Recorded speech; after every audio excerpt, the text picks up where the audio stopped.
அனைவருக்கும் வணக்கம்.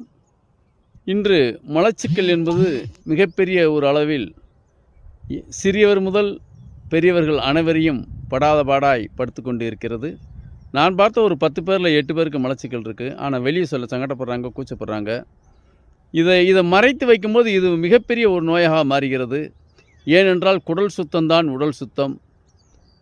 கிராமங்களில் சொல்லுவாங்க, செத்தனாய் செருப்பெல்லாம் சாப்பிட்றாம்பார் அப்படின்பாங்க. என்ன அர்த்தம் அப்படின்னு கேட்டிங்கன்னா, இப்பொழுது ஒரு தெருவு எடுத்துக்கிட்டால் குறைந்தது 100 கடையோர, அதாவது வீதி எங்கும் கடைகள் நிறைய இருக்குது. அதில் என்னன்னு கேட்டிங்கன்னா, இந்த கலரான பொடிகளில் பொரிக்கப்பட்ட சிக்கன், மட்டன், மீன், உளுந்த வடை, மசாலா வடை, என்னென்ன எல்லா பொருள்களையும் அந்த கலர் பொடியை தூவி விடுறாங்க. அதை வச்சு தான் பொரிக்கிறாங்க. ஏன்னு கேட்டிங்கன்னா, அதை தான் மக்களை ஒரு ஈர்க்கும் அப்படின்னு நினைக்கிறாங்க. இதைத்தான் சின்ன குழந்தைகள் முதல் பெரியவர்கள் முதல் என்ன ஆர்வமாக வாங்கி சாப்பிட்றோம்.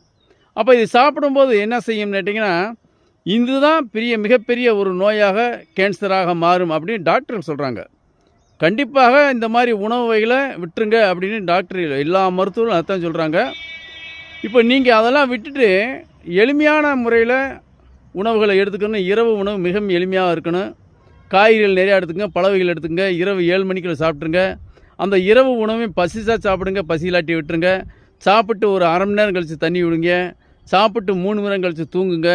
நிம்மதியான தூக்கம் வரும். காய்கறிகள், பழ வகைகள் இரவு உணவில் நிறையா இருக்கிற மாதிரி நீங்கள் வச்சுக்கிட்டிங்கன்னா, நம்ம என்றும் இளமையுடனும் ஆரோக்கியத்துடனும் சுறுசுறுப்பாக இருக்கலாம். எந்த விதமான நோய்களுக்கும் இடம் கொடுக்காமல் இருக்கலாம்.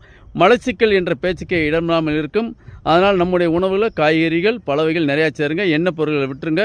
கடையில் விற்கக்கூடிய உணவுகளை தயவுசெய்து குழந்தைகளுக்கு வாங்கி கொடுக்காதீங்க. கடையில் விற்கக்கூடிய பாக்கெட் உணவுகளை வாங்கி கொடுக்காதீங்க. எண்ணெய் செக்கெண்ணெய் வாங்கி பயன்படுத்துங்கள். நன்றி, வணக்கம்.